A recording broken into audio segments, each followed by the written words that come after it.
Suegro, ¿para qué le A menos de ves? que tenga una masa, nódulo, un quiste. Me rompió la boca. Uy. Bueno, ya vimos el cordón espermático. Luego tenemos el epidídimo. Ya hablamos del epidídimo. ¿Sí? Mire el Está epidídimo. usando el...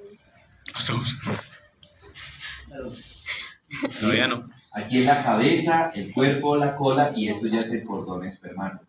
¿Correcto? Mire que el epidídimo y el cordón espermático también tienen peritoneo, ¿no? Eso blanco es la túnica albuginea que está protegiendo el testículo, está protegiendo el epidídimo y el cordón espermático.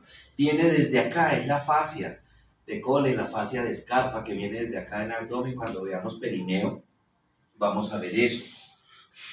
Bueno, el conducto deferente ya lo vimos también. Entonces, miren acá tenemos el testículo, el epidídimo, conducto deferente.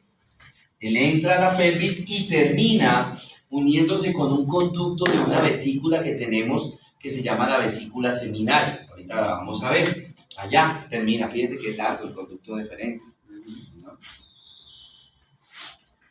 Bueno, la vesícula seminal es una vesícula que nosotros tenemos en la parte posterocentral de la vejiga, ¿sí? Esa vesícula seminal tiene un conducto y ese conducto de la vesícula seminal se une con el conducto del conducto deferente para formar un conducto que se llama el conducto eyaculador.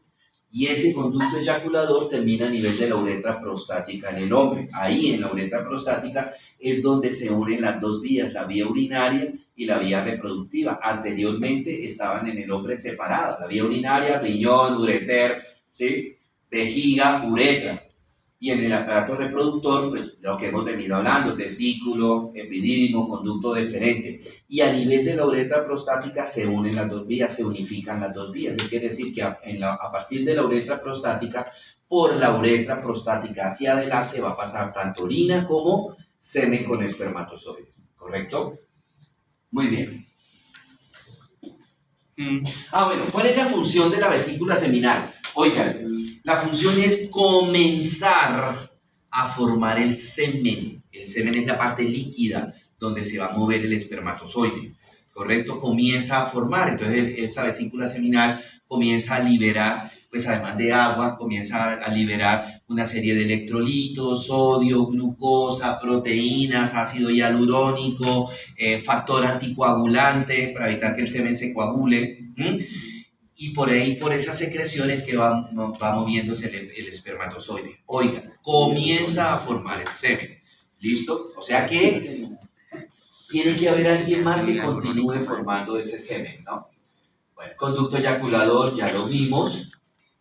La próstata es una glándula bulboalveolar que se encuentra ubicada en la parte posterior inferior de la vejiga. En la parte posterior inferior de la vejiga, topográficamente tiene un lóbulo anterior, un lóbulo posterior, unos lóbulos laterales y los lóbulos medios. En su interior, ya lo habíamos dicho anteriormente, pasa la uretra prostática, ahí comienza, o sea, pasa el inicio de la uretra del hombre, la uretra prostática, y ahí en la parte central de la uretra prostática llega el conducto eyaculador y se produce una elevación. Entonces uno ve muy bonita en una cistoscopia, está la uretra, y uno ve aquí una zona levantadita y acá unos orificios. Ahí es donde están llegando el conducto eyaculador. Y en ese momento, cuando el hombre está en la fase de excitación sexual, pues sale el semen con los espermatozoides, ¿cierto? Importante, además, el semen, la próstata continúa formando el semen, continúa. También la próstata va a producir otra serie o va a segregar otra serie de sustancias, de electrolitos que van a contribuir en la conformación del semen, y esa conformación, esos elementos, porque son importantes, porque le van a dar la viabilidad al espermatozoide, es decir, que el espermatozoide viva, ¿sí?, un determinado tiempo después de que el hombre los eyacule, ¿verdad? Le van a dar la fortaleza, le van a dar la energía al espermatozoide para que el espermatozoide se pueda movilizar. ¿m? Y pueda llegar hasta el folículo, allá en la trompa, que lo vamos a ver después, ¿cierto?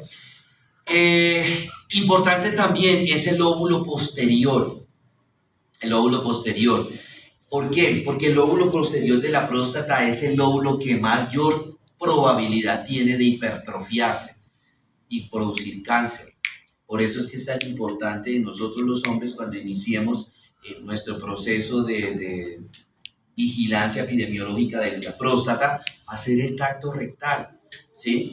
¿Por qué? Porque es que les da miedo a los hombres hacerse en el tacto rectal porque dice, a ver, que un hombre diga, no doctor, que es que de pronto me quedo amañado, ya mijito, usted viene con las ganitas desde hace rato. Ese cuento que con un táctico me quedaba amañado.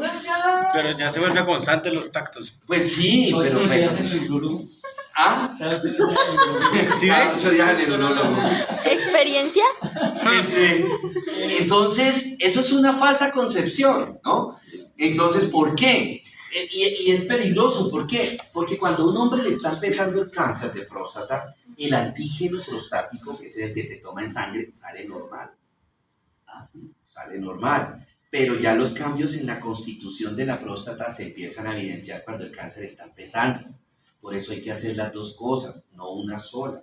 No son excluyentes. Es que si me hago el tacto ya no me tengo que hacer el antígeno. O que si me hago el antígeno ya no me toca hacerme el tacto. Nada. Son concluyentes, son coadyuvantes las dos pruebas. ¿Correcto?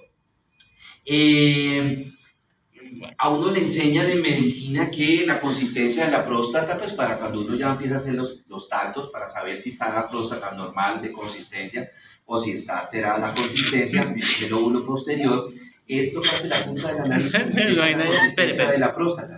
Exacto, el ideal es primero tocarse la punta de la nariz y luego hacer el tacto y no al revés.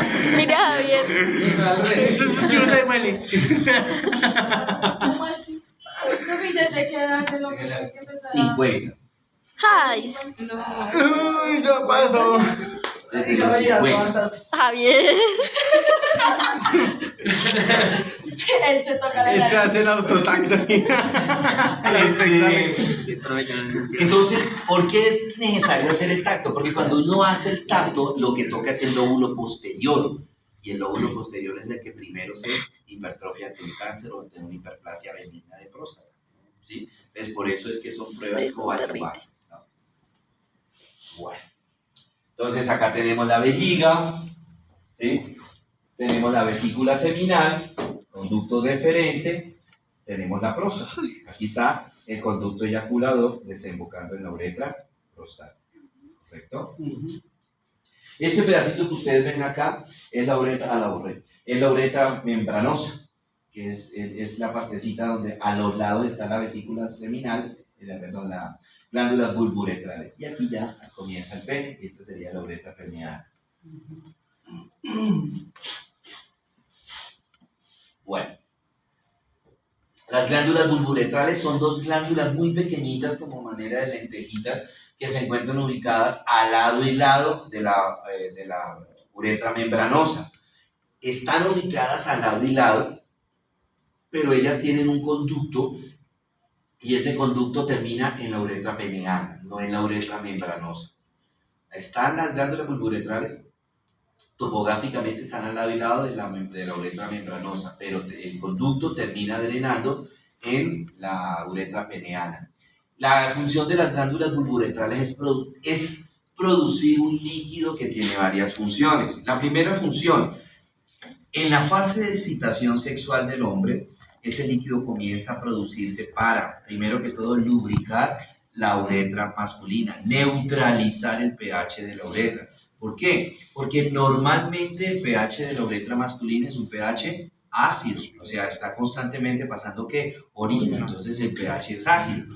Si por ese pH ácido llega a pasar semen con espermatozoides, la acidez de esa uretra mataría a los espermatozoides. Entonces, por eso ese líquido de las glándulas bulburetrales comienza a producirse y va por toda la uretra peneana para ir neutralizando la acidez. ¿Para qué? Para que cuando ya pase el semen con los espermatozoides, el pH esté que alcalino, no esté ácido, sino que el pH esté alcalino y no se mueran los espermatozoides. La segunda función de esa secreción de las glándulas bulburetrales es lubricar el pene. Ese es el famoso líquido preseminal, que de pronto durante la fase de excitación sexual del hombre sale ese líquido transparente como un mucoide, que la función de él es lubricar el glande para que en el momento que haya una penetración, el pene esté lubricado y que no sufra laceraciones o que no sufra lesiones el pene. Y la tercera función de ese líquido es terminar de formar el semen. Terminar de formar el semen. ¿Okay? Bueno. Y finalmente tenemos el pene. El pene es el órgano copulador del hombre. El pene está formado por tres partes. La primera parte es la raíz, es donde comienza el pene. Esa raíz del pene está formado por dos músculos, que son el músculo isquio cavernoso y el músculo bulboesponjoso. Esos dos músculos me van a formar el pene. Y pues me van a formar primero que todo la raíz del pene. Esa raíz del pene es retropúbica, o sea, está detrás del pubis, no la logramos ver, ¿cierto? Luego la segunda parte del pene es el cuerpo, que es la porción que sale ya del pubis, es la porción pendulante del pene. Y finalmente la tercera porción que tenemos, que es el glande, que es la porción dilatada y distal del pene. Ese glande en su parte anterior tiene un orificio, que ahí es donde va a terminar la uretra, y ese orificio se llama meato urinario, ¿correcto? Cuando el niño nace, antes de eso, en la parte inferior del pene hay una dilatación que se llama la corona del glande, y debajo de la corona del glande hay una zona de un surco que se llama el surco balano prepucial. Ese surco balano prepucial tiene unas glándulas que constantemente para lubricar precisamente el glande. Si de repente hay residuos de orina ahí en ese surco, pues esa secreción van a convertir ese residuo de orina en una secreción espesa, maloliente, que se llama esmegma y que está contaminado con bacterias, ¿sí? Ahora, cuando el niño nace, está recubierto el glande por una capa cutánea que recibe el nombre de prepucio. Ese prepucio está constituido por una cantidad que es variable en nosotros los hombres, una cantidad variable de fibras elásticas, ¿sí? Esas fibras elásticas, pues obviamente, estando el niño en vida intrauterina, pues esas fibras elásticas no están funcionando, ¿sí? Entonces, cuando el niño nace, el prepucio es bastante cerrado. Entonces, lo que siempre se le dice a las mamitas, que apenas nace el niño y cuando lo esté bañando al niño le esté bajando el prepucio para activar esas fibras elásticas, y en la medida que se activan esas fibras elásticas, el prepucio comienza a ir bajando. La idea es que ¿qué? La idea es que quede al descubierto el glande. Como les dije al principio, la cantidad de fibras elásticas varía, entonces no todos los hombres tenemos la misma cantidad de fibras elásticas en el prepucio. En algunos hombres la cantidad de fibras elásticas es poca, y entonces por más de que la mamá le vaya bajando el prepucio, no se activan las pocas fibras elásticas, pero no logra, hacer que la piel del prepucio se expanda para dejar el descubierto el prepucio, y es cuando es necesario entonces hacerle a los niños la circuncisión, ¿no? Hacerle la circuncisión. En la parte inferior del prepucio hay un repliegue de esa piel con mucosa que fijan el prepucio al cuerpo del pene, que se llama el frenillo. ¿Sí? Bueno. Aquí tenemos pues todo el aparato reproductor masculino, tenemos pues el pene, este es la raíz del pene, aquí están los dos músculos, el bulbo esponjoso, el isquio cavernoso y el bulbo esponjoso, ¿sí? El glande, el cuerpo del pene, esta es la parte de los cuerpos esponjosos que ahorita vamos a hablar, y estos serían los cuerpos cavernosos. Aquí está la parte de las glándulas bulburetrales, la próstata, vesícula seminal, conducto deferente, testículo, epidídimo, túnica albuginea, doblando la túnica albuginea. Bueno, Al hacer un corte transversal del pene, el pene está conformado por dos tipos de cuerpos, un cuerpo cavernoso y un cuerpo esponjoso. Los cuerpos cavernosos son dos y están en la parte superior del cuerpo del pene, y el cuerpo esponjoso es uno solo en la parte central, y por el medio de ese cuerpo esponjoso se encuentra la uretra peneana. Por eso también la uretra peneana se llama uretra esponjosa. Ustedes pueden utilizar cualquiera de los dos nombres, uretra peneana o uretra esponjosa, ¿sí? El cuerpo esponjoso pues está en relación con la micción. ¿Por qué? Porque por el medio de ese cuerpo esponjoso está pasando la uretra, ya lo hemos hablado, y la función de los cuerpos cavernosos, la función está en relación con la erección del pene. Al lado y lado de los cuerpos cavernosos hay unas arterias muy pequeñitas que se llaman las arterias helicinas. Se llaman las arterias helicinas. ¿Qué pasa con esas arterias helicinas? A ver, las arterias helicinas son ramas de la arteria dorsal del pene, y la arteria dorsal del pene es rama de la pudenda, de la arteria pudenda interna, y la arteria pudenda interna es rama de la ilíaca interna, y la ilíaca interna es rama de la aorta. Esas arterias helicinas siempre tienen sangre. Las arterias helicinas, el calibre es pequeñito, son arterias muy pequeñitas. Es muy pequeñito, ya les muestro, acá. Entonces, acá tenemos los cuerpos cavernosos, el cuerpo esponjoso. Estas arterias son las arterias helicinas, y esto es ramas del nervio dorsal del pene que provienen del nervio pudendo, que ellos son los responsables de la erección, de la fase de excitación sexual. Entonces, cuando el hombre está en la fase de excitación sexual, entonces el impulso sale desde un lóbulo cerebral que se llama el lóbulo límbico, y viaja por el décimo par, ¿sí?, sacromedular, y llega a ese nervio pudendo, de ahí pasa el nervio dorsal, y de ahí pasa a estos nervios, ¿sí? Esos nervios, entonces, ¿qué hacen? Que las arterias helicinas se empiecen a expandir. En la medida que se van dilatando esas arterias helicinas, le empieza a llegar más sangre. ¿Y qué más pasa? Entonces, en la medida que se van expandiendo las arterias helicinas y les va llegando más sangre, las arterias helicinas comienzan ¿a qué? A separarse.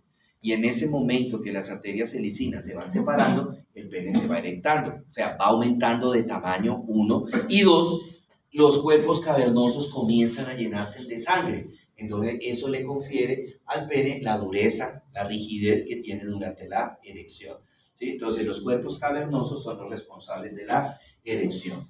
Después de que pasó digamos que la relación sexual, después de que pasa el influjo excitatorio, ¿sí? Entonces se suprime desde el lóbulo límbico el impulso excitatorio, entonces ya cesa el impulso por el décimo par sacro, y entonces empieza las arterias helicinas comienzan a expulsar la sangre, y en la medida que comienzan a expulsar la sangre, se van acercando, y por eso sale sangre de los cuerpos cavernosos, y por eso el pene, 1, se torna más pequeño, se torna flácido, y 2, pues pierde esa dureza y se torna flácido el pene, hasta una nueva fase de excitación. Una nueva oportunidad. Bueno, muy bien. Muy bien. ¿Preguntas, dudas, inquietudes? No, señor. Profe, Señor.